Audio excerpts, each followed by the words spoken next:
Estimados colegas, es un gusto de nuevo estar con ustedes aquí haciendo esta presentación que se trata acerca de lo que es los criterios básicos generales que se toman en cuenta para formular y evaluar una matriz de riesgo aplicable a los empleados y a los proveedores.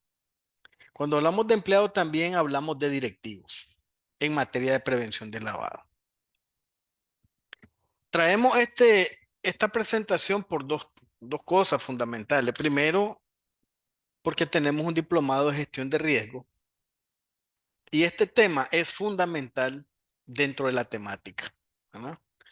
Entonces es importante que de alguna manera eh, conozcan parte de la temática que se imparte en ese diplomado.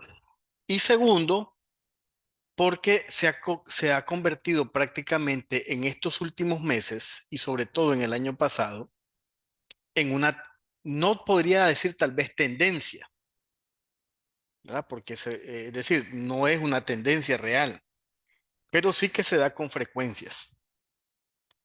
Y los golpes son o los impactos son bastante grandes, las consecuencias son grandes, ¿no? Entonces, es un tema que tiene actualidad, ¿no? Entonces, en ese sentido, en ese sentido, con esas dos cosas lo traemos a exponer, ¿no? Entonces, vamos a dar inicio, ¿no? Para que empecemos a verlo. Más o menos esta presentación tiene una duración de 1 hora con 20 minutos porque son los temas más generales. Y aquí vamos a ver, además de la parte teórica, vamos a ver unos ejemplos prácticos. Factores de riesgo en el tema de lavado de activos. Ya como ustedes deben de conocer, los factores de riesgo asociados al riesgo operativo son 4, que es muy distinto a los riesgos asociados al riesgo operativo meramente o llano, ¿verdad? Entonces, en el riesgo operativo, los factores asociados son clientes, proveedores y servicios, canal de distribución y zona geográfica. Cuando hacemos una matriz para cualquier tipo, ya sea matriz institucional, matriz de debida diligencia, siempre tenemos que tomar en cuenta estos 4 factores.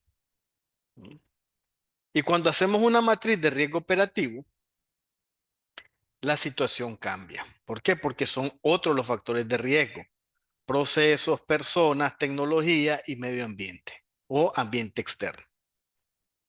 Entonces llevan una connotación distinta. En el riesgo operativo, por ejemplo, todos se controlan. En el riesgo de prevención de lavado, donde es la zona geográfica, solo se puede mitigar porque no tenemos el control total sobre la zona geográfica. Pero sí se logra controlar, por ejemplo, el riesgo cliente, el riesgo producto y servicio, porque la institución, a través de sus políticas y procedimientos, establece los parámetros de atención y de aplicabilidad para estos clientes. Y también el canal de distribución. Todos estos factores implican riesgos, ¿verdad? El riesgo de lavado de activos, ya lo decíamos, tiene estos 4 factores donde en cada operación y con mucha frecuencia siempre hay un colaborador, un empleado detrás de estas operaciones. Y efectivamente, estas operaciones son aprobadas metodológicamente y técnicamente a través de los procesos de control interno que los aprueba la junta directiva. Entonces, estos procesos, si son muy abiertos o son muy laxos, efectivamente vamos a tener problemas, ¿verdad? Por ejemplo, se solicita de que cada pago haya una cédula de identidad que corresponde a la persona que está haciendo la operación. Si no está descrito, es un problema del gobierno corporativo. Y si está descrito en un manual o un control o un proceso interno y no se cumple, es un tema de efectividad que pone en riesgo la operación del negocio. Porque en cualquier momento se puede vincular con una operación, ¿verdad? Inusual, y esa operación inusual puede estar ligada a una actividad, ¿verdad? Ilícita. Ese es el peligro que existe. Y existe ahora, existe un problema creciente. Y para ello me voy a ir a estos ejemplos que tenemos ahorita. Empleados. ¿Cuáles han sido las últimas tipologías de los empleados? Y esto lo traigo a colación porque cuando se revisa el tema del empleado en la auditoría, normalmente las matrices están diseñadas o el perfil integral. Recuerden que aquí tenemos dos aspectos importantes. Un perfil integral de empleado que corresponde a la debida diligencia complementaria y también tenemos una matriz. Es decir, las dos son, no son mutuamente excluyentes. Tengo que tener mi perfil y tengo que tener mi matriz, porque el perfil me da la información para determinar mi nivel de riesgo. ¿Ah? Profesor, Sí, diga. nos está presentando, ¿verdad? ¿Cómo no? Espérame un segundito, ya vamos a ver. Sí, estaba presentando. No, Déjame ver. ¿Ahora? ahora sí, ahora sí. Perfecto. Ok, me disculpan, pues, ¿verdad? Entonces, esta parte, bueno, ahí está la temática, el tema, la formulación y la evaluación de matrices de riesgo en sus criterios generales, lo que ya habíamos hablado de los factores de riesgo, ¿verdad? En esta parte. Y hablamos de que en cada una de las operaciones, efectivamente, a veces existe, ¿verdad? La posibilidad de que pueda venir una operación sospechosa que pueda estar vinculada a una actividad ilegal. Hablamos de los fraudes y las tipologías que en estos últimos meses, sobre todo después de la segunda mitad del año, han empezado a ocurrir con mucha frecuencia. Y son los empleados los que han estado dando los mayores golpes y los mayores zarpazos. Vean bien, miren este caso que interesante. Esta es una joven que fue contratada en una microfinanciera y tenía el puesto de atención al usuario y cajera, una microfinanciera regulada. Miren bien, porque por eso es que los procesos no son ahí nomás, por eso es que el proceso de inicio de la relación con los empleados debe de ser bien austero, debe de tener procesos lógicos, no solo una entrevista, debe de haber criterios, tanto cualitativos y cuantitativos, que permitan valorar la idoneidad del empleado. Pero además de eso, esa es una responsabilidad que no debería de caber solo de una persona o de un solo departamento, sino de que debería de corresponder a prácticamente varias áreas. Entonces, esta joven, el 4 de enero, estamos hablando que hoy estamos a 10, 11, 7 días, ya fue procesada por un delito de estafa agravada del departamento de Jinotega, ¿verdad? Entonces, ¿cuánto tiempo ha transcurrido? Del 2017, el 18, el 19, el 20, 21, 22, 23 y 24, 7 años, para que esta persona viera, estudiara la institución, ¿verdad? Y encontrara los vacíos. Y a partir de ahí, pues crear un esquema y hacer una estafa agravada, ¿verdad? Entonces, por eso se vuelve importante. Y esto estamos hablando de en este mes. Noticia nacional. Robo millonario, aproximadamente se calcula que hay entre 37 millones de córdobas y 50 millones de córdobas. Un impacto a una empresa. Si se fijaron en el primer caso, tenemos a una empresa regulada en materia de prevención de lavado, como es una microfinanciera que está regulada en este caso por la CONAMI. Y esta estamos hablando de valores, que también es otra actividad regulada.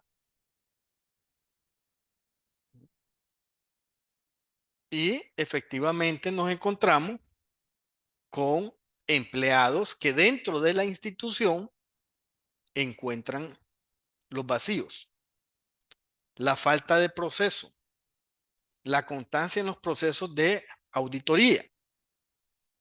Y efectivamente, en ese punto, pues empiezan a caer y encuentran dónde están las debilidades y hacen toda la parte delictiva, ¿verdad? Efectivamente, pues en este caso son capturados, puestos a la orden del juez correspondiente y a las debidas instancias, ¿verdad? Entonces, ¿qué tenemos aquí? Otro problema, nos encontramos con empleados, ¿verdad? ¿Ya? Luego, ¿qué tenemos? Este ya fue un poco más de junio. ¿Mm?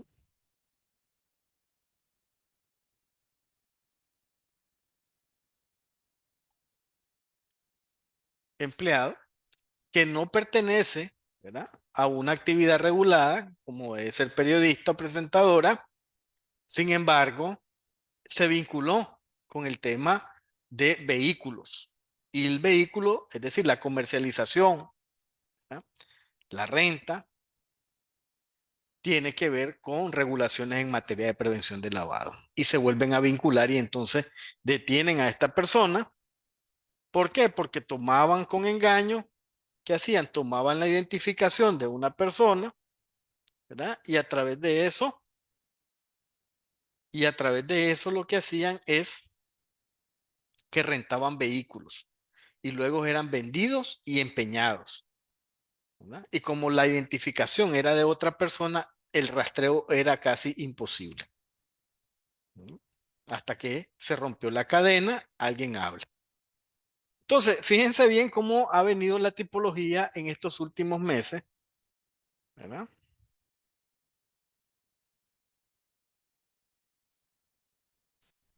¿Verdad?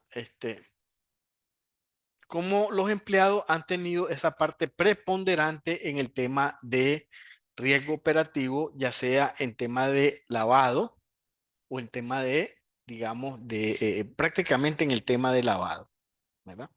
Porque estos son delitos precedentes de lavado de activos. Entonces, efectivamente, podemos ver, pues, que esto tiene que disparar las alertas a los departamentos de selección de personal. Tienen que decir, miren, estamos monitoreando las noticias y efectivamente estamos viendo vinculaciones con más frecuencias de empleados en temas de fraude y en temas de actividades ilícitas, ¿no? Solo para darles un ejemplo, tres de los más recientes. Y a esto también le metemos un poco de lo que es la parte de los directivos, que a veces no tenemos, ¿verdad?, información pública y eso nos crea un problema. Caragua es bastante difícil el tema de conseguir estadísticas, ¿verdad?, datos fiables. Y eso aplica a que después uno no puede determinar el verdadero, digamos, puede documentar el proceso, pero el riesgo no lo logra determinar porque no lo puede cuantificar a través de su frecuencia. Entonces, con los directivos ahorita tenemos un punto. Hay una disposición administrativa de la CONAMI en el año 2019 que multa a una institución por $3,001. Y le señala que son por los incumplimientos de los artículos 58 en el numeral 4, el artículo 62 y 63 de la norma de prevención de lavado de activos.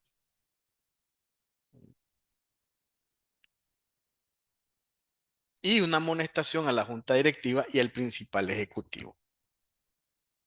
Fíjense bien, Credifácil, que era la institución a la que le aplicaron esta sanción en el 2017, era una institución que estaba generando o que tenía un saldo de cartera de más de 100 millones de Córdoba. En el ranking era el número 11 de las asociadas o reguladas por CONAMI. Tenía en ese momento 25,224 clientes. ¿verdad? Y su resultado o su ejercicio neto eran los número uno, con 44.82 millones. Eso al momento de la multa. Efectivamente no les afecta, porque $3,000 frente al resultado neto, perfectamente lo pagan y se acabó el problema. Que traen otras consecuencias, sí traen otras consecuencias, como es el tema de que muchos proveedores pueden de alguna manera, de alguna manera llegar ¿cómo se llama?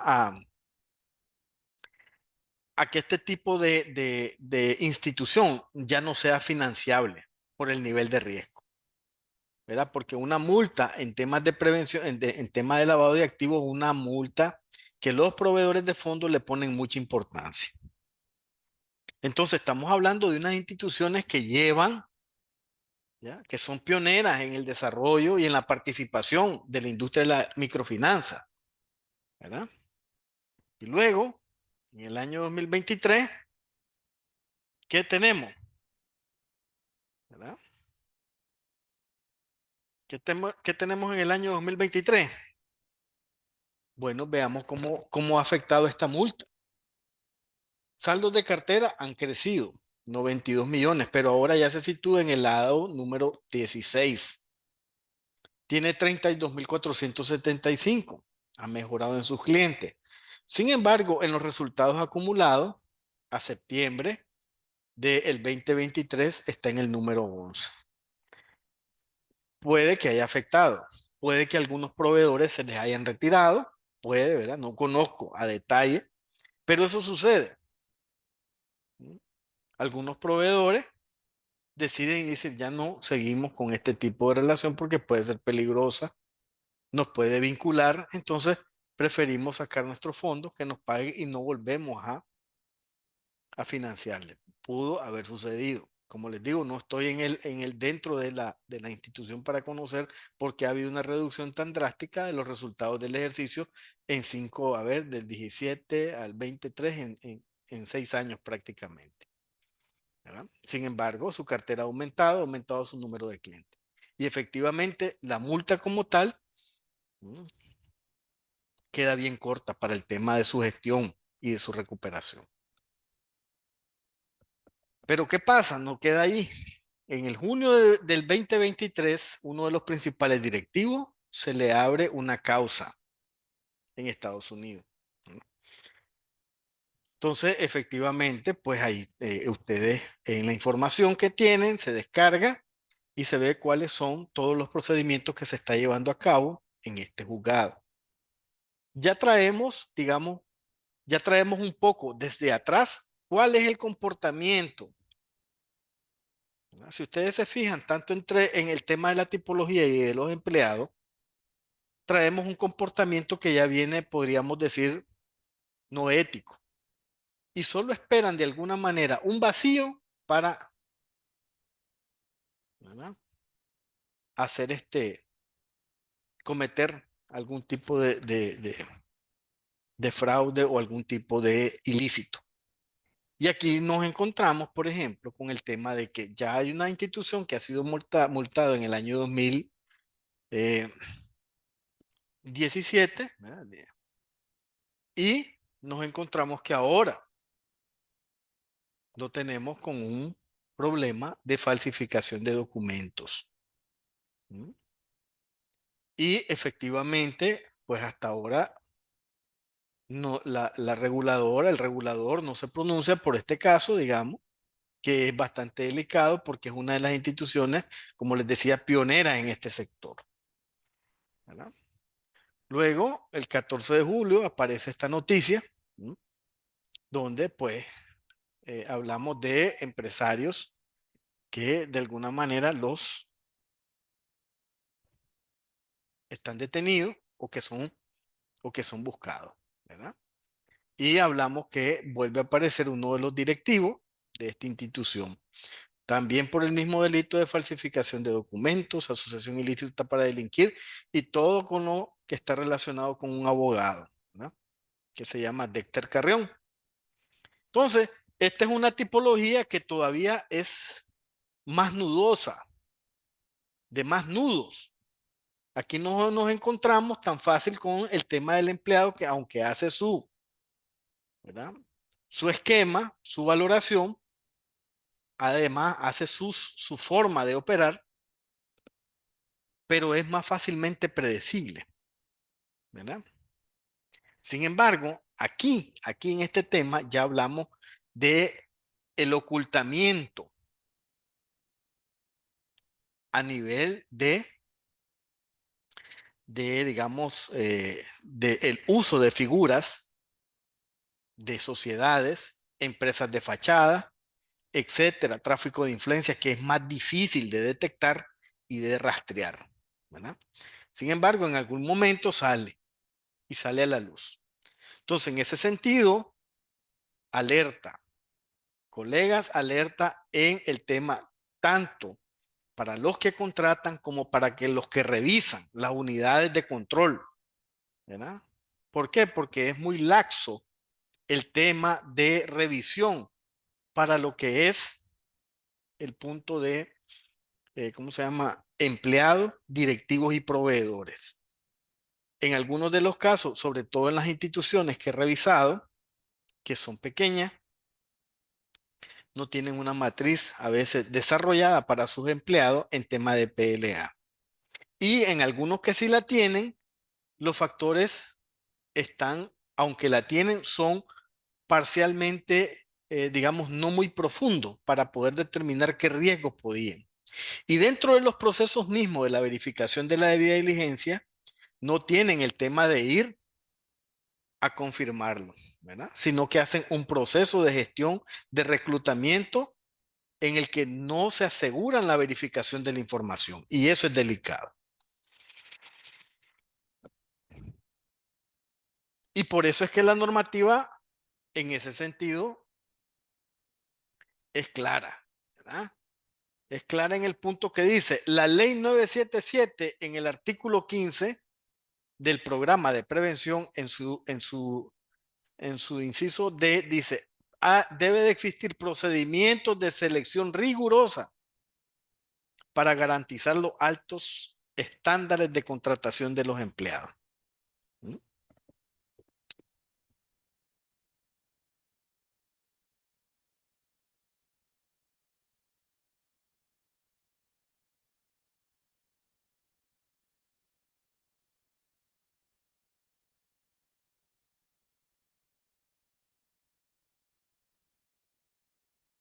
¿Eh?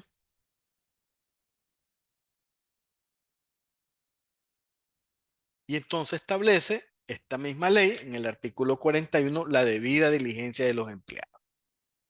Y dice, las estructuras del sujeto obligado encargadas de la selección y contratación del personal, y vean bien lo que dicen, y de seguridad interna, ¿no? Según corresponda, deben formular e implementar una política de debida diligencia con respecto a los empleados basadas en un enfoque de riesgo. ¿Qué es un enfoque de riesgo? Que los riesgos altos o de altas consecuencias son los primeros que se deben de tener al alcance y en el monitoreo. Eso es lo que es el concepto de enfoque basado en riesgo. La categorización de los riesgos. Lo más alto son los riesgos a los que le doy mayor seguimiento y a los que les voy poniendo aristas, ¿verdad? Que en cuanto me surja una señal de alerta es lo primero que voy a revisar. Y luego también en el artículo 30 dice, el sujeto obligado debe implementar medidas de debida diligencia. Estas medidas deben de formar parte del proceso de reclutamiento y de selección del personal, ya sea de nuevo ingreso, permanente o temporal, con el fin de asegurar la integridad y la capacidad. Entonces, ante esta situación, que nosotros lo vemos aquí, que también existe a nivel del mundo, porque esta es una normativa, digamos que tiene una derivación del Grupo de Acción Financiera Internacional, establece prácticamente pues que debe de existir una selección rigurosa y no solo en el tema de habilidades, en el tema de estudios, ¿verdad? De posgrado, de maestría, etcétera, sino que también debe de ser integral con la persona, qué tipo de persona es con la que estamos, digamos, enfocando. Pero eso es una parte. Esta es la parte del diseño, pero también tenemos que llevar a la parte de la metodología y la efectividad, la creación de un perfil integral que tenga la mayor cantidad de información que me permita a mí determinar el nivel de riesgo de este empleado, ¿verdad?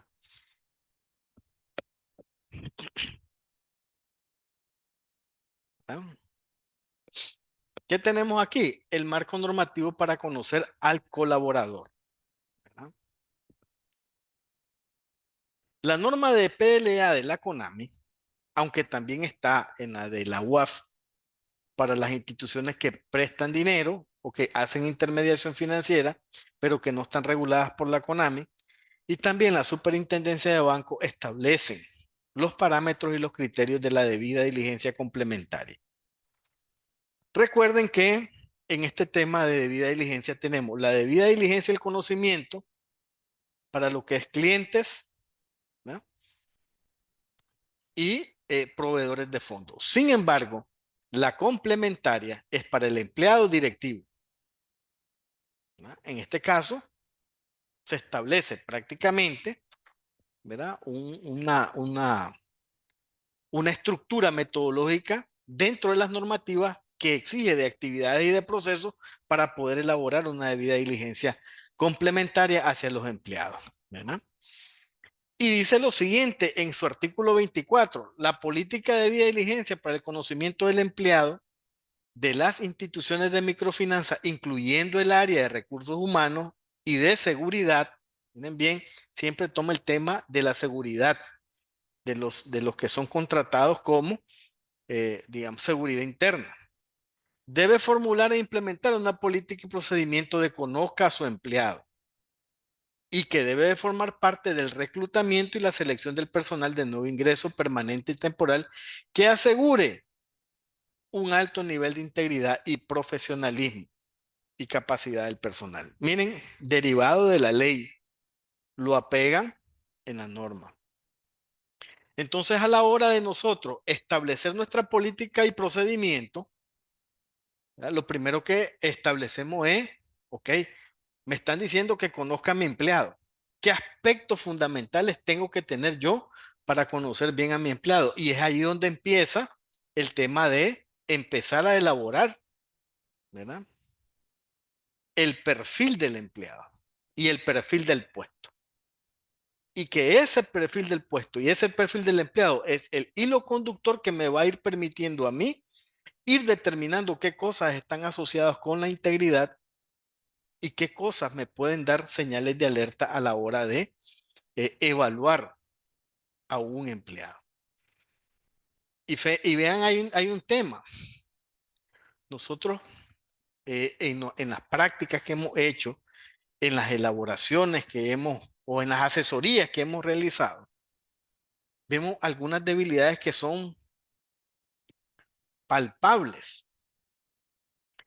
Uno, denme las últimas evaluaciones de sus empleados. Algunas tienen más de un año. ¿Sí? No lo han evaluado. Ok, no hay problema. Enséñeme la metodología y la evaluación de sus empleados. No está escrito, no está formulado el proceso. Entonces, prácticamente no tengo cómo evaluar su productividad ni tampoco tomar y hacer sanciones, ¿no? Y es por eso que en algunos casos el tema de PLA, ¿verdad? No está ni de por cerca en el reglamento interno. Y cuando quieren despedir a alguien porque no ha querido ir a 3 capacitaciones en prevención de lavado, van al ministerio y el ministerio le dice reintégrelo porque en su RIT, en su reglamento interno, no dice que él tenía que ir a participar en eso y no está como sanción. Y lo tienen que reintegrar, ¿verdad? También dice en su artículo 30, incorporar de manera específica en los descriptores de puestos y funciones que deben formar parte del manual organizacional de la institución de microfinanza y las funciones que corresponden en materia de prevención de lavado según la naturaleza de cada cargo. Es decir, aquí me tienen dos aspectos fundamentales. Primero, tengo que conocer a mi empleado. ¿Qué características son importantes desde el punto de vista personal, académico y ético? Y luego, además de esas características, las tengo que incorporar en un manual o en un documento que se llama descripción de puestos y de funciones y que debe de estar claramente establecido cuáles son las funciones en materia de prevención. Y estas mismas funciones deben de estar en correspondencia o en coherencia con el reglamento interno del trabajo y también con el reglamento del Comité de Prevención de Lavado. Es decir, es bastante, ¿verdad?, grande el tema.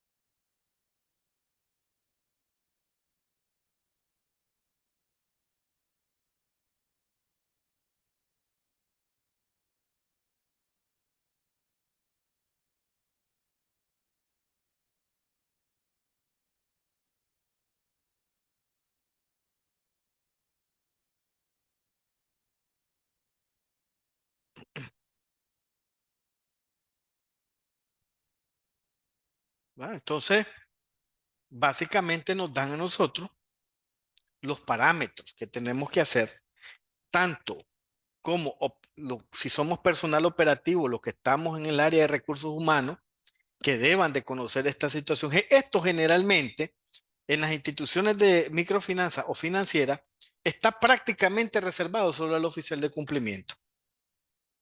Y es importante tener este tema integral entre el oficial y el departamento de recursos humanos, porque todo ese proceso tiene que llevarse a cabo. Yo por lo menos en los últimos meses he revisado quiénes hacen las entrevistas de contratación de empleados y solo una o dos instituciones incorporan a su oficial de cumplimiento para que participe en ese proceso, ¿no? Y debería de ser importante que también participara en el proceso de reclutamiento y de selección. Miren este dato, es lo mismo que les digo. Estadísticas aquí, bueno, son un dolor de cabeza. Fíjense, aquí tenemos o por lo menos tratar de tener actualizada cierta cantidad de información sobre los empleados por sector regulado, ¿verdad? Y el único que tiene actualización de sus empleados son los bancos.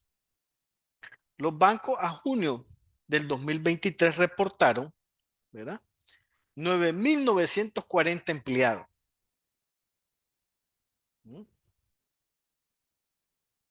¿Verdad? Imagínense bien, 9.940 empleados para, ¿verdad?, estamos hablando 8.119 millones de dólares en activos. Imagínense qué peso el que tienen estos 9.940 empleados.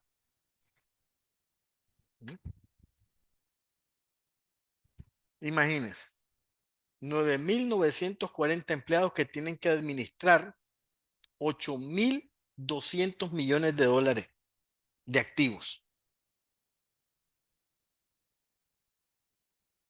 De las instituciones microfinancieras, buscando y rebuscando, logramos a encontrar que reportaron 3.421 empleados a diciembre 2022 para un total de activos de 412 millones de dólares.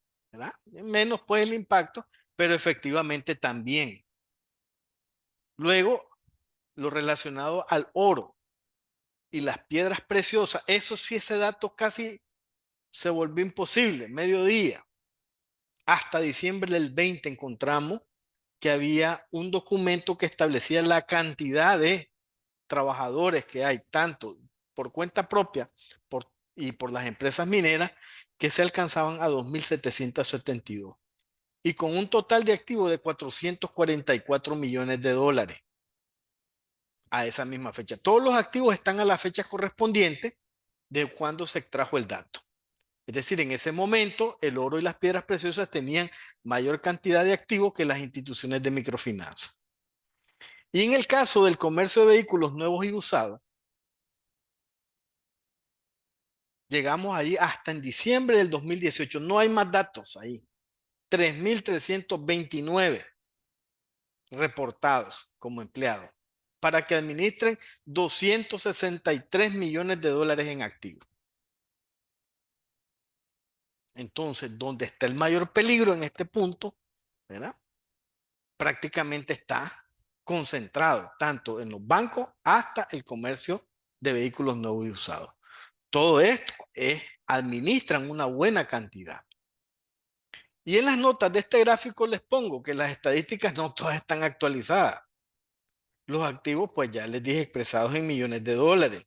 En el caso del comercio de oro y piedras preciosas, aquí no se incluye las joyerías. Porque digamos, como tienen pocos empleados, también tienen poca cantidad. Apenas alcanzaron un nivel de activo de 6.95 millones de córdobas. Por eso no se incluyeron. Y esto representa casi el 2,5% de la cantidad de personas empleadas en Nicaragua.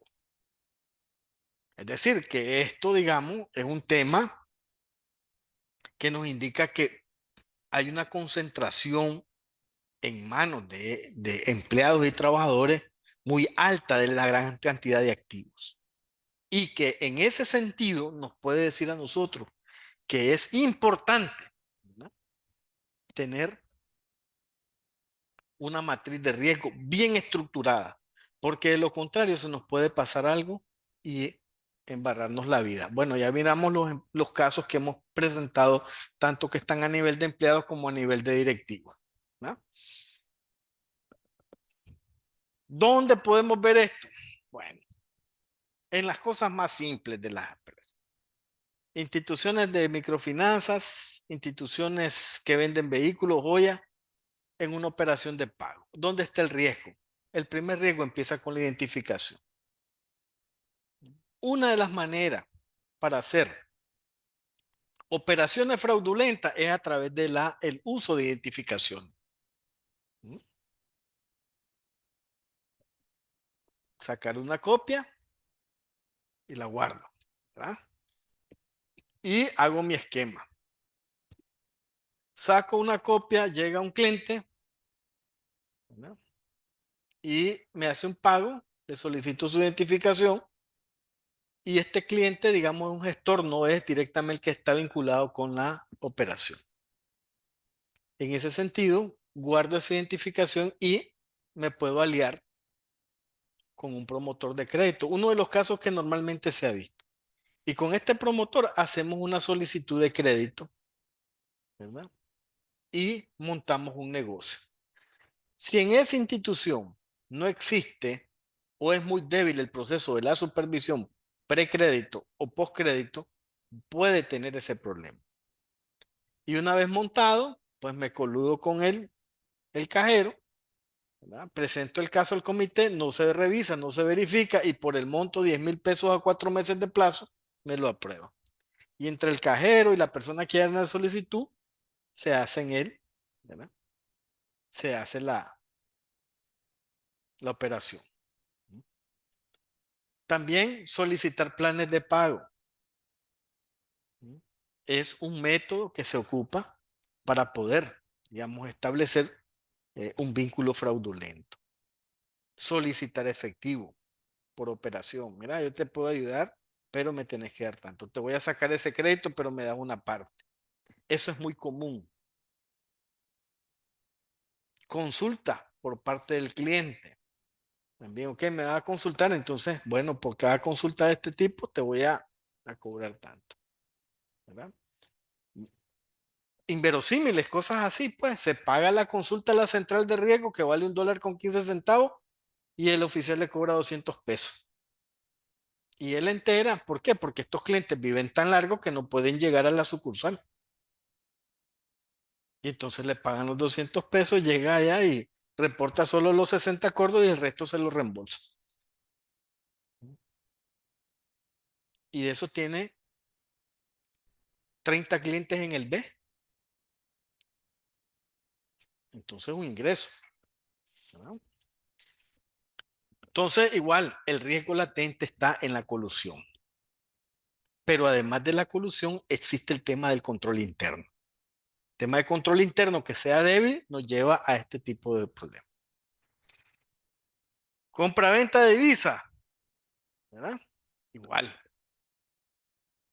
En la compra y venta de divisas, digamos, lo más atractivo en este punto es la identificación. Entre más identificaciones tengo, puedo lavar más dinero, ¿no? Entonces hay que tener cuidado en ese aspecto.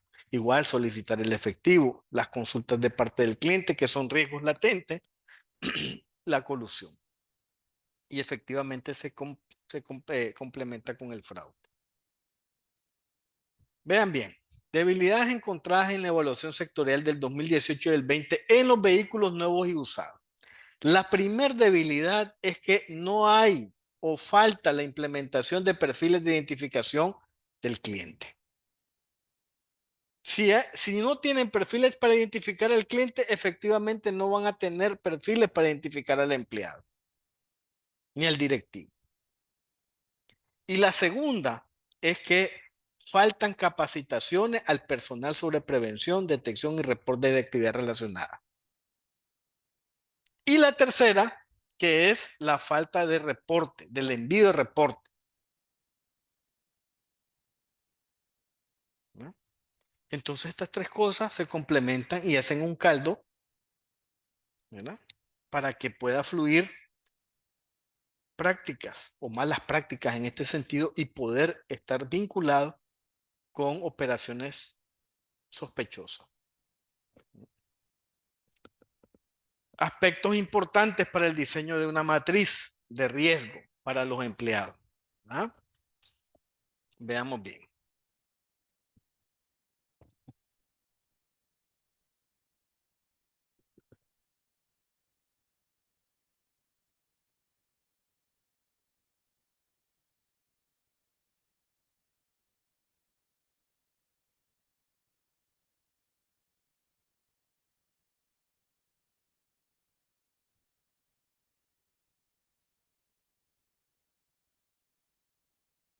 ¿Verdad?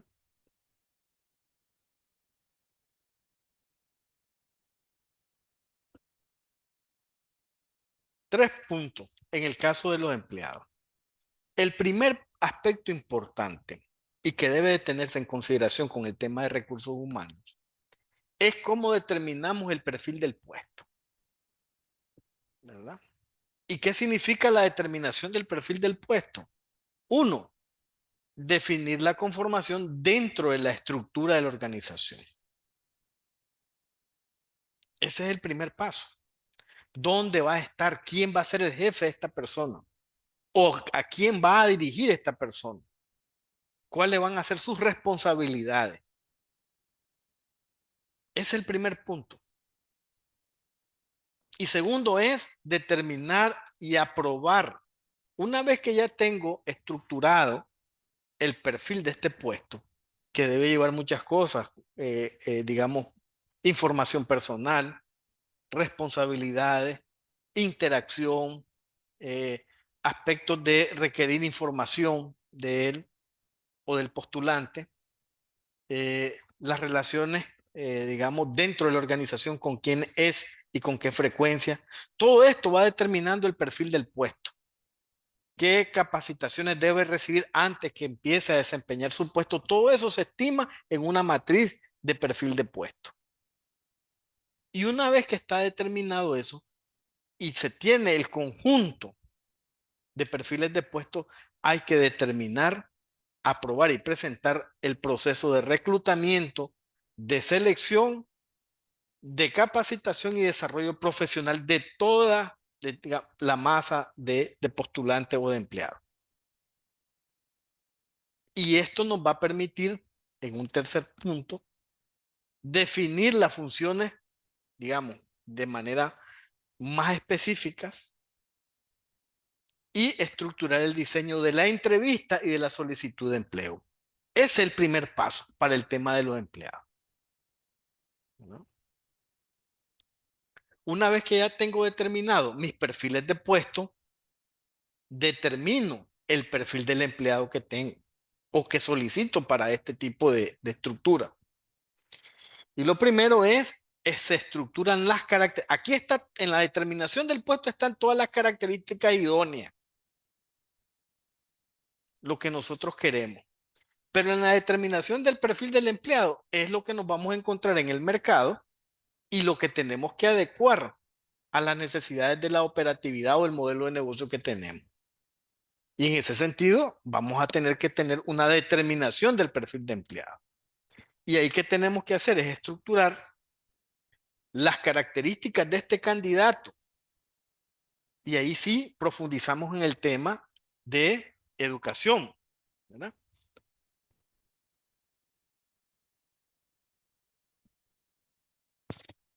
Discúlpenme, ¿verdad? En los requisitos educativos, en los requisitos de habilidades y conocimiento, etcétera, ¿verdad? Ahí es donde determinamos esa parte. Y luego determinamos los niveles de riesgo por funciones que realiza. Ya aquí esta es una coordinación directa con el área de PLA y recursos humanos. Puede ser que la mayor parte de las funciones en la determinación del perfil del puesto esté en el área de recursos humanos, pero determinar el perfil de empleado debe de ser una coordinación como tal. Y por último, ¿verdad? Recursos humanos, coordinación con el oficial de cumplimiento, la elaboración de matriz de riesgo, de empleado y la debida diligencia. Entonces aquí ya estructuro las características del candidato o del profesional para desempeñar el puesto y determino los niveles de riesgo por funciones que va a realizar para establecer una ponderación. Y esa ponderación me va a determinar cuál es el nivel de riesgo de este empleado que estoy trayendo a mi institución. Y a partir de ahí existe el proceso de, digamos, de contratación y de monitoreo, ¿no? Directivos. Bueno, igual que los empleados. Cuatro aspectos importantes. Miren el primero.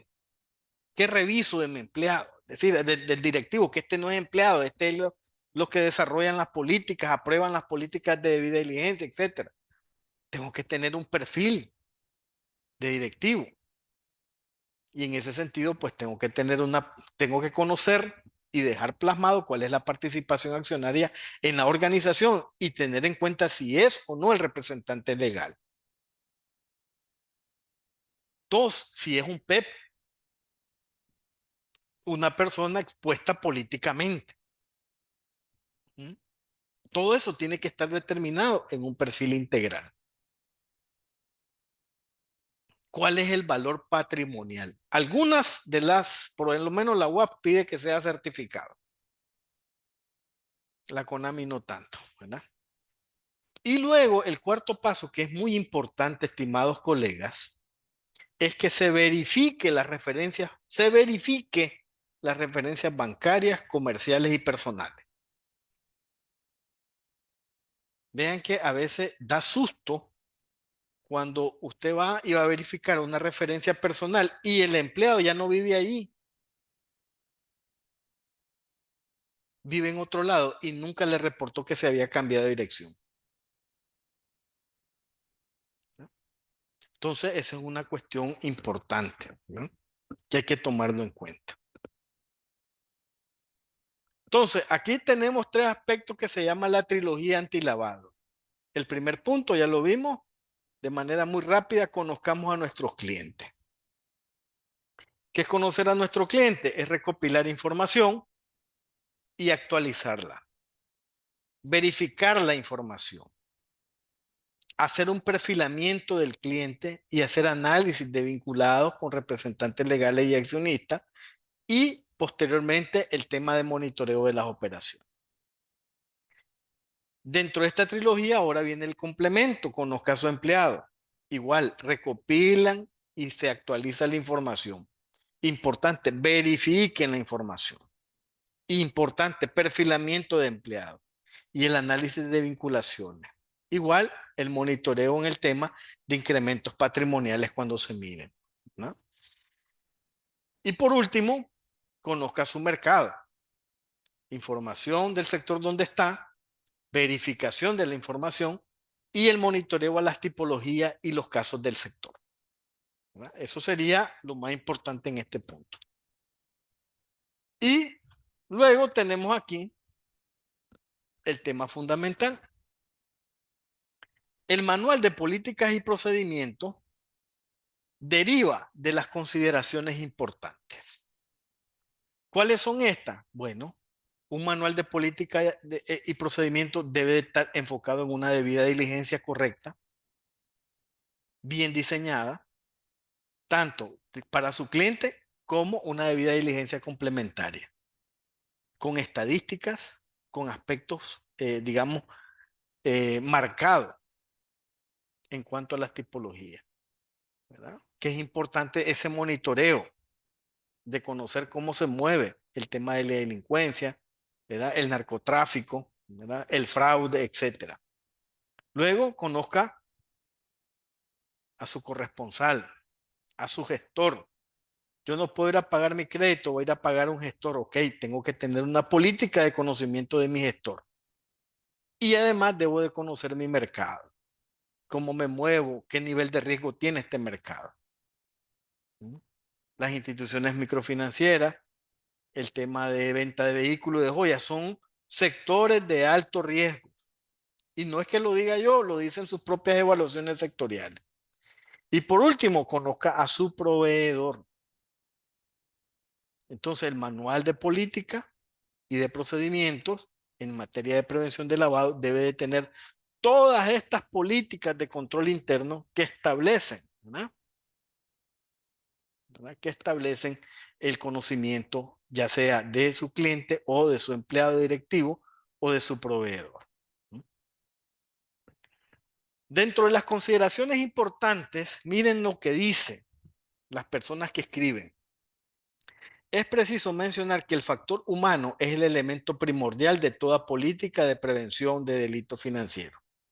Es por ello que las entidades deben adoptar un programa formal y permanente de capacitación, entrenamiento y actualización, con el fin que sus empleados logren un adecuado cumplimiento de las exigencias normativas. ¿Verdad? Miren bien, cuando vimos esta parte de aquí, del manual se derivan las consideraciones importantes. Y para ello le pone algo importante. La persona es primordial en el tema. Primero que conozca su manual, que conozca su normativa, pero además que esté capacitado, entrenado y actualizado, ¿verdad? En estos temas. Entonces, es ahí donde digamos, esta integralidad de todo este esquema que hemos revisado para poder ir a diseñar una matriz de riesgo para el empleado y para el proveedor y el directivo. Veamos unos ejemplos. Ahora, no existe un tema de decir, esta matriz es la correcta. No, hay ejemplos. Pero lo fundamental es que se logre determinar la información importante, identificación de mi cliente, perdón, de mi empleado, origen de los fondos, ¿verdad? Procedencia de los fondos y nivel de riesgo. Esas cosas son importantes. Y para eso ustedes pueden tener instrumentos, mi perfil integral y mi matriz. O las pueden unir todas y tener matriz y perfil en la misma. Veamos este ejemplo. Veamos, este es un PIC directivo. Se lo logran ver bien. Es un PIC de directivo de una institución microfinanciera. Aquí, de acuerdo a lo que establece la normativa, los datos del representante, el primer nombre, el segundo nombre, el primer apellido, el segundo apellido. ¿Cómo es conocido? ¿Verdad? El estado civil, el número de pendiente, su fecha de nacimiento, el país de nacimiento, de dónde es, si tiene otra nacionalidad, que es importante indicar la otra nacionalidad, el país de residencia, la dirección. Luego tenemos 16, ¿verdad? Punto, el departamento, el municipio, el teléfono, el código del área, el celular, el número de fax, en el caso que tuvieran todavía esa herramienta, y el correo electrónico. ¿verdad? Si tiene una incapacidad física, si desempeña o se ha desempeñado como funcionario público de alta jerarquía en su propio país. Hace poco miramos un tema en Matagalpa con el registro, ¿no? Un problema que salió ahí. Y los medios de identificación, el tipo de identificación, la fecha y el país que lo emite, el número de registro y la fecha de vencimiento. Documentos de la representación. Vean bien. Entonces aquí tenemos el tipo emitido por la fecha de emisión, el país y la fecha de vencimiento. Característica, en este caso, para este directivo, característica de su actividad económica que no sea dentro de la institución. Entonces aquí yo puedo decir, miren, yo soy empleado, como directivo tengo un empleo fuera de esta institución o tengo un negocio propio o soy estudiante, etcétera, o soy jubilado. La ocupación, la profesión y el oficio y la antigüedad. El nombre del centro de trabajo en el caso de que sea empleado y la dirección de ese centro de trabajo para verificar el número de teléfono, la dirección electrónica y el sitio web, ¿verdad? Y en el caso de que tenga su negocio, hay que determinar si es un negocio internacional, si es regional, nacional o local. Y la descripción del centro de trabajo. Importante, miren, esto es importante, que declare el ingreso mensual equivalente en dólares, ¿verdad? Importantísimo. Y luego la información sobre las referencias. En las referencias, colega, es importante detallar el número de cédula de identidad que tenga, ¿verdad? Importante. Aquí no lo está, no está, pero es importante que tenga que en las referencias, ¿verdad? Ponga su cédula de identidad cuando son personales, ¿verdad? Y ahí tenemos, este es para un empleado. Para el directivo, igual, ¿verdad? Hay mucha información. 24 ítems tenemos para los datos del representante, ¿verdad? Igual, mucha información que es muy complementaria, se repite en el tema de información personal. Igual los documentos que acreditan su representación y los datos de la actividad económica prácticamente son muy parecidos, ¿verdad? Muy parecidos. Esto es el perfil, pero aquí no me dice el nivel de riesgo. Para el nivel de riesgo tengo que diseñar una matriz. Y es usted un ejemplo, ¿verdad? Aquí yo tengo mi matriz de riesgo y me dice qué nivel tiene. Y me dice el nivel de riesgo de este directivo es medio. Pero esto se alimenta de dónde? De estos parámetros que se van diseñando aquí, ¿verdad? De estos parámetros. Miren bien qué parámetros. Ahora, esto es solo un ejemplo, una idea. Ustedes pueden desarrollar más parámetros. Primero, ya hablamos del perfil del puesto. ¿Se acuerdan cuando estuvimos viendo? Lo primero, perfilemos el puesto. Y aquí voy poniendo, ¿verdad? El perfil y mi nivel de riesgo. Yo digo un miembro es medio. Un directivo tiene un nivel de riesgo alto. Un administrador general un nivel de riesgo alto. Un administrativo un nivel de riesgo medio. Y un operativo alto, ¿verdad? Si tienen endeudamiento, si es un puesto de operativo que ya tiene nivel alto y tiene un nivel de endeudamiento mayor del 50%, todavía lo hace más alto.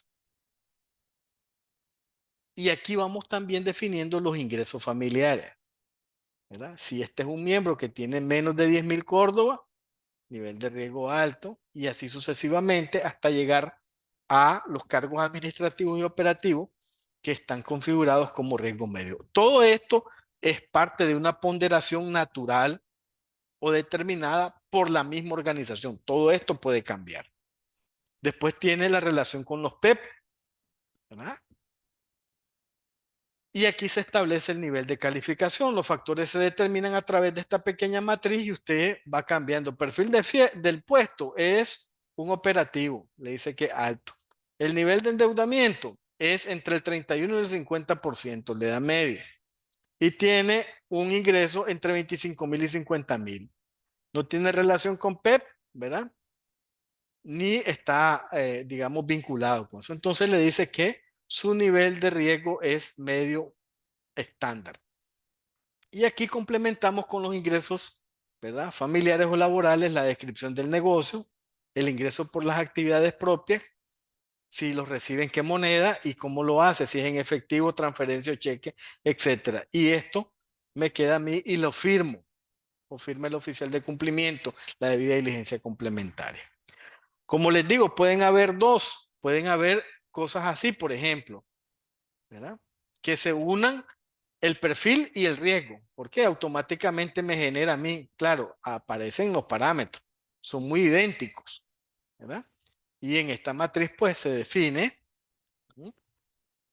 Se define este punto, ¿verdad? Aquí este es una combinada, una matriz de debida diligencia combinada, que es el perfil y el PIC, ¿verdad? Aquí tenemos, por ejemplo, ¿verdad? Toda la información que se los solicita, los datos del cliente, el origen de los fondos, la procedencia, los ingresos mensuales, la información sobre las personas expuestas políticamente y automáticamente él me genera un nivel de riesgo. Es decir, no tendría sentido hacer tanto si yo no tengo al final cuál es la calificación del riesgo de este cliente para poder monitorear sus operaciones posteriormente, de este empleado, perdón, para poder monitorear sus operaciones. Hemos mostrado dos ejemplos. Quiero mostrarles este tercer ejemplo, ¿verdad? Este es cuando ya estamos haciendo el perfilamiento del puesto. Y de aquí se va a derivar la matriz de prevención de lavado. Lo primero que determino es cuáles son las funciones. Esta persona va a brindar atención al público.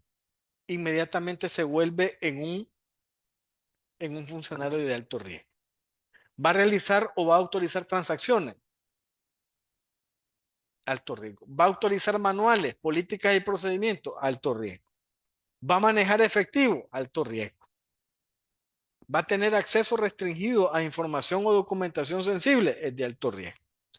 Va a elaborar dictámenes, es de alto riesgo. ¿Verdad? Miren cuántas funciones de alto riesgo que a veces se pasan, ¿verdad? Por encima y no se toman en cuenta. Tiene contacto con los candidatos a ocupar puestos en la institución y participa en la selección de personal, es de alto riesgo. Tiene contacto directo con proveedores y autoriza la selección de proveedores, sí, alto riesgo. Autoriza nuevos productos y servicios o cambios en los existentes, es de alto riesgo. Luego, la función 10, dentro de su responsabilidad está la custodia de expediente. Sí, alto riesgo. Tiene privilegios para realizar registros, modificar información sensible, etcétera. Es alto riesgo, ¿verdad? Luego, brinda atención al público, pero no tiene acceso al sistema. Es de riesgo medio. 2, mira. Ahí se califican 3, 2, 1. 3 altos, 2 medios y 1 bajo. Participa en la elaboración de manuales, pero solo participa, da aporte. Maneja efectivo parcialmente, riesgo medio. Acceso a áreas restringidas y a control de documentación, pero bajo supervisión, es de riesgo medio. Tiene responsabilidades como remitir al asesor legal documentos a ser dictaminados. Participa en la selección de contratación de personal. Participa en la selección de proveedores de fondos. Analiza y propone nuevos productos y servicios y dentro de sus responsabilidades está la custodia de información indistinta que sea cliente o colaboradores, determina, ¿verdad?, el riesgo medio. Tiene privilegios compartidos para modificar información sensible del perfil del cliente, riesgo medio. Y después vienen todos estos que ya no tienen más que un riesgo bajo. No tiene contacto con el público ni con sistemas operativos, 1. No realiza ni autoriza transacciones, 1. No participa en la elaboración de manual, 1. No maneja efectivo, 1. O riesgo bajo. Sin acceso a áreas restringidas o documentación sensible, no elabora dictámenes, no participa en la selección del personal, no tiene contacto ni participa en los procesos de selección de proveedores, no participa en la autorización y análisis de nuevas estrategias de negocio. Dentro de sus funciones no tiene responsabilidad de resguardar ni custodiar ningún documento. Todas esas son funciones que no aplica para un riesgo ni medio ni alto. Y luego venimos y clasificamos los riesgos a través de los puestos. Por ejemplo, cargo 1, administración. ¿Qué cargo tiene? El conserje operativo, riesgo medio, ¿verdad? Cargo 2, en el otro estaba como riesgo alto, por eso le digo, les traigo varios ejemplos. Tenemos al conductor, es operativo, riesgo bajo, ¿verdad? Aunque yo desde el punto de vista del conductor, dependiendo con qué persona ando, con qué funcionarios ando, podría cambiarlo a riesgo alto, porque él va manejando y escucha conversaciones de informaciones importantes y de pronto si es medio zafado no vaya a ser, se le salga una información. Encargado de transporte operativo, riesgo medio, ¿verdad? Por ejemplo, el jefe de administración, que es un ejecutivo, ya este riesgo alto. Y luego se determinan las ponderaciones, o perdón, los niveles de riesgo de acuerdo a un puntaje. Si esta matriz ya ponderada me da así como miramos, esta matriz que estábamos viendo anteriormente en sus ponderaciones me da un porcentaje o un puntaje del 81 puntos, es de riesgo alto. Si está entre 61 y 80 es de medio y si es menor a 60 me da bajo. Aquí tenemos un ejemplo de una matriz de empleado. Datos generales, la calificación, los factores profesionales que se toman en cuenta, el perfil del puesto, el peso del factor, la variable, que en este caso es el puesto en sí, el peso del factor, el peso del criterio y la calificación automática. Luego está el nivel de supervisión, ¿verdad? El peso del factor, el peso del criterio y medio. Esto se hace en una tablita de Excel, tal como la que miramos nosotros en esta parte de los parámetros. También la cantidad de dependientes, cuando hablamos de cantidad de dependientes, ¿qué personas dependen de este puesto? ¿Verdad? El nivel de endeudamiento, los ingresos familiares y la relación PEP. Como les digo, estos son ejemplos que pueden variar dependiendo de la creatividad de ustedes y de las necesidades internas para enriquecer esta información y tenerla de una mejor, de una manera más efectiva para determinar el perfil de riesgo. Este otro de los ejemplos, ¿no?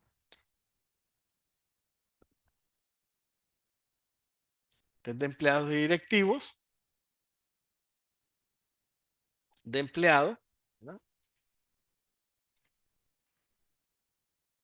Y este es de proveedor de servicios, que tiene prácticamente lo mismo, la naturaleza del proveedor, si es una persona natural, si es persona jurídica, esto es para persona natural y esto es para persona jurídica. Siempre hay que hacer esa salvedad, porque son distintas las informaciones a recopilar y también los criterios a determinar, ¿verdad?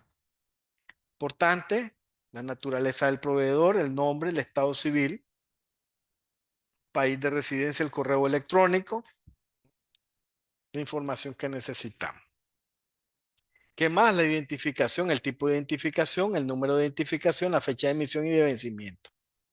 La información de la actividad económica, nivel académico, antigüedad, procedencia de los ingresos, descripción de la actividad económica, etcétera. Información de la relación con la institución, qué importante información. Si tiene contrato, sí o no. Si este contrato es eventual, mensual, cada 2 meses, semestral, cada año, todo eso se pone. ¿Verdad? ¿Cómo se paga? Se paga en efectivo, en cheque, en transferencia. Método de pago según el contrato, un solo pago, 2 pagos al finalizar. ¿Y en qué consiste el trabajo de consultoría? ¿No? Y en este caso igual, información del cónyuge. Si es PEP, igual solicitamos que nos confirme o si está relacionado. Para en este caso también cuando son este tipo de proveedores, persona natural, siempre listas de seguimiento, búsqueda en las listas de seguimiento, ¿verdad? Porque a veces nos encontramos alguna sorpresa. Y las referencias personales del proveedor de bienes y servicios. Datos complementarios y su firma. Para el caso de las personas jurídicas, igual. El nombre, la razón social, la actividad de la empresa, la fecha de emisión, la fecha de vencimiento, el país, el correo electrónico, información legal del proveedor de fondo, cuál es el número de escritura con que se constituyó, el nombre del abogado, hay que revisar si ese abogado todavía, ¿verdad? Está en la lista vigente que proporciona la Corte Suprema de Justicia, la documentación solicitada, poder de representación, constancia de permisos de operación, en el caso de ser sujeto obligado, la fecha de autorización y el oficial de cumplimiento. Información igual de la relación con la institución, si tiene contrato, si no tiene contrato, ¿verdad? ¿En qué consiste el contrato de auditoría, de consultoría? El método de pago. Las referencias del proveedor de bienes y servicios, ¿verdad? Y los datos complementarios y la firma. Todo eso se archiva y efectivamente debe de tener un nivel de riesgo. Vuelvo y repito. Esto es lo que se evidencia en algunas auditorías como debilidades que se encuentran en el tema que no se encuentra matrices diseñadas para poder determinar este nivel de riesgo y luego tener ese enfoque basado en el riesgo para el proceso de monitoreo de las operaciones del directivo, del empleado y del proveedor de servicio. ¿Ya? Y si existen, a veces los criterios no están bien definidos. Ese es otro aspecto importante, colegas, que cuando uno escribe debe de escribir de manera coherente y lógica. Y cuando se escriben las metodologías de estos procesos, a veces pareciera que se ha escrito la metodología de otro proceso. Solo para darles un ejemplo, nos encontramos un caso que dice, la norma establece, la norma de prevención de lavado dice, prohibiciones, hacer relaciones comerciales con, ¿verdad? Empresas o personas que no presenten el origen de los fondos. Miren bien lo que dice. Prohibiciones. Es prohibido hacer una relación comercial con instituciones o personas que no presenten el origen de los fondos. Y en la matriz dice lo siguiente. Tener cuidado, miren bien, tener cuidado con las relaciones con empresas o personas, ¿verdad? Que no presenten origen de fondo. Logran ese tema. O en el match, clara la norma dice prohibido, pero el que lo escribió le puso tener cuidado. Es decir, prácticamente si viene otra persona y lo lee, dice, no hay problema. Si no tiene el origen de los fondos, solo debo de tener cuidado para que pueda ser aceptado dentro de la institución. Entonces es otro aspecto, el control de calidad en la lectura o en la forma de escritura que se establecen estos procesos de control interno. ¿Verdad? Es lo que hay que tener importancia. ¿Verdad? Entonces, esto es básicamente lo que teníamos para el día de hoy en la presentación, ¿verdad? Esperando que les haya, digamos, servido de alguna manera dentro de sus operaciones y de su trabajo. Este tema del riesgo de empleado, creo que en este año 2024 va a llevar casi la misma tendencia. Nos vamos a ir encontrando operaciones de ese tipo en el que siempre va a estar involucrado un empleado, un directivo o un proveedor de servicio. ¿Verdad?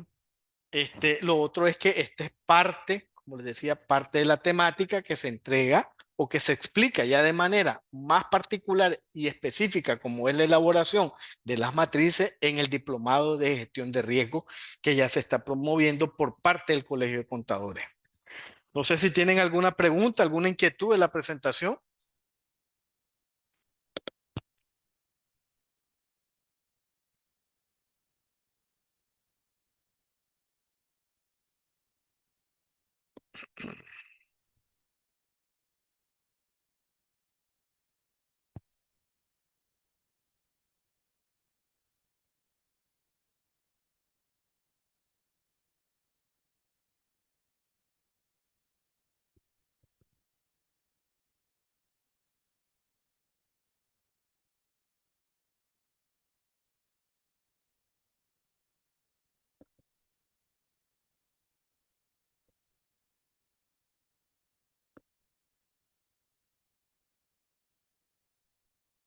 Roque, preguntas, inquietudes. Profesor, en la parte de preguntas y respuestas, ahí tiene varias, profesor, para que las vaya viendo. Aquí no hay ni una, sí. Ahí se Eh, pueden compartir el link. perdón, en la parte de chat, por favor. Ok, ok, vamos a ver qué dicen los colegas. A ver, vamos a ir viendo.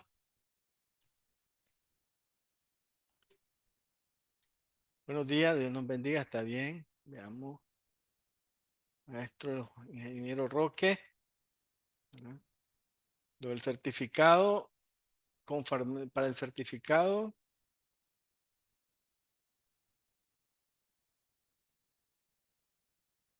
Buenos días, las personas que no son miembros y quisieran recibir el certificado para currículum, ahí tendría que verlo, no sé. Intenté entrar al solicitar el certificado. No hay audio.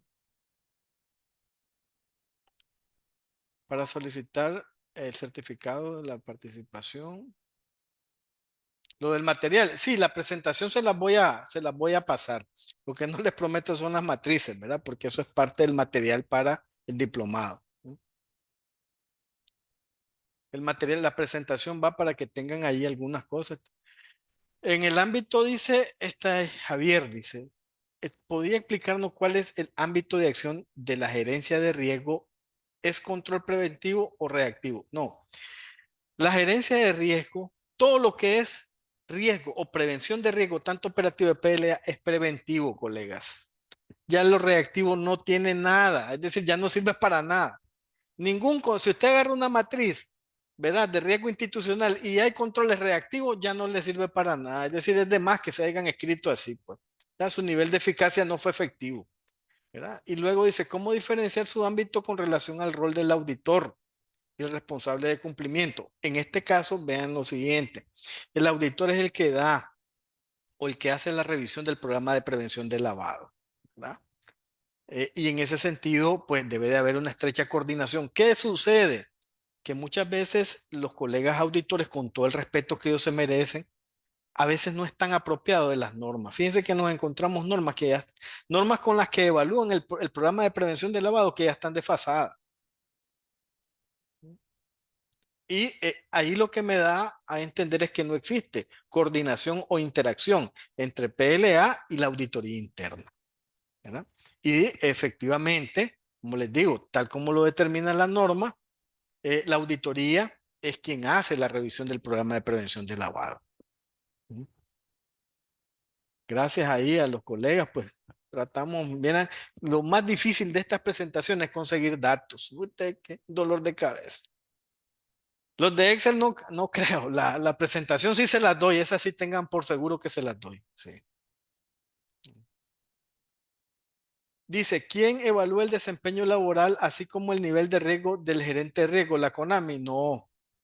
Para eso existen políticas y procedimientos ya habíamos hablado, de perfilamiento de puesto. Ahí se evalúa todo. Les voy a mostrar pues un perfil de puesto. Puede ser infidente tal vez, para que más o menos vean de dónde viene todo esto. Acá.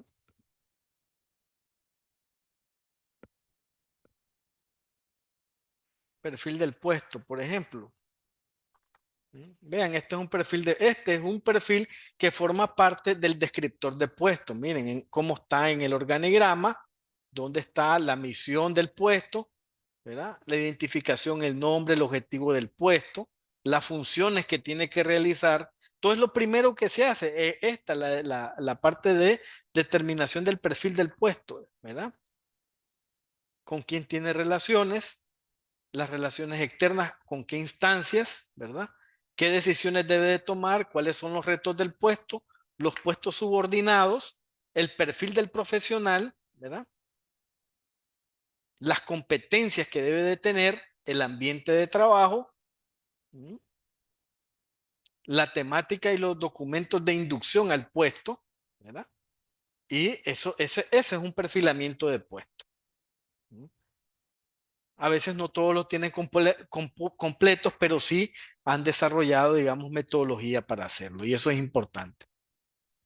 El perfil del empleado. Lo que les puedo dar, colegas, es la matriz de ejemplo de empleado, el de Word, no el de Excel, ¿verdad? Para que ustedes traten de trabajar la ponderación. Y como les digo, la parte importante en esta presentación es que se motiven al tema del diplomado de gestión de riesgo, porque ahí sí se ve más a detalle cómo se van formando, cómo se van haciendo estas matrices para empleados, directivos, proveedores, clientes, etcétera. Creo que ya no hay otra pregunta, este colega Roque. Dice que si quisiera saber si este material de la exposición debe formar parte del manual de los CPA sujeto obligado, dice ¿Cuál? Marvin ¿Cuál Suárez. dice usted? ¿Qué Marvin dice? Suárez. ¿Qué dice? Sí. Quisiera saber si este material de la exposición debe formar parte del manual de los CPA sujeto obligado de PLF TFP. Bueno, si hay información que puede aplicarla y presentarla, no hay ningún problema. ¿verdad? Siempre y cuando se apegue a lo que está dentro del manual que está, el manual que elaboró el colegio, que es sugerido para los colegas, está hecho de acuerdo a su marco normativo, ¿verdad? Luego Si, tiene que, otra. Ok, si dale, quiere, siga, espérame un siga. segundito, si quiere modificar alguna parte, ¿verdad? Si quiere modificar alguna parte, entonces no hay problema, que lo adecue y que lo ponga, pues. Si eso cree que enriquece muchísimo más su efectividad, o por lo menos la parte de la documentación, digamos, de documentación, ¿cómo le puede decir? La parte de la documentación de su esquema dentro del manual, pues no hay ningún problema, lo puede hacer. Sí, Ok, hay otra de Frank Martín Chavarría. Dice, si la empresa no es sujeto obligado, pero yo sí, laboro como contador, pleca auditor en la sí. empresa, ¿debo cumplir estos procedimientos? No, pero sí está, digamos, miren, cuando ustedes son, digamos, trabajadores, y eso ha sido un tema que lo hemos discutido, estas normas están diseñadas para los contadores independientes y para las firmas, pero eso no dice de que si usted ve operaciones sospechosas y es un CPA, ¿verdad? Porque usted prácticamente trabaja para esa empresa, debe de alguna manera tratar de tener relación con el colegio y decir, mira, yo creo que aquí hay algo que no está, ¿verdad? Que no está, digamos, resultando de la manera más adecuada. Pues ahí lo vemos, nosotros vemos las instituciones que son multadas, ¿verdad? Entonces, ¿qué les digo? No están obligados, pero sí, en correspondencia de su, digamos, de el buen andar. ¿Mm? Es importante que ustedes se acerquen a la dirección y presenten los casos para ver cómo se valoran. Ahorita, por ejemplo, ahorita, al final de diciembre, hicimos un match de todos nuestros colegas contadores y nos encontramos algunas cositas, pues, gente que está investigada, por ejemplo, ¿verdad? Y entonces eso es importante, por eso, tener ese aspecto. Es cierto, no me está obligando porque estas normativas son directamente dirigidas a los contadores independientes y la firma. Sin embargo, yo como responsabilidad de CPA y si veo que hay algo que puedo coordinar con y que no me parece o no me hace clic, puedo consultarlo a la dirección de PLA y vemos qué se puede valorar en ese aspecto. ¿Cuál es la frecuencia con la que se realizan las matrices de riesgo? Bueno, no hay un dato así especial, pero cada año deberían de estar actualizadas, por lo menos. Ahora, si hay muchos temas, así como en el caso que hemos estado viendo, ¿verdad? En el caso de los empleados, los proveedores, los directivos, por lo menos cada 6 meses hay que hacerle una revisadita.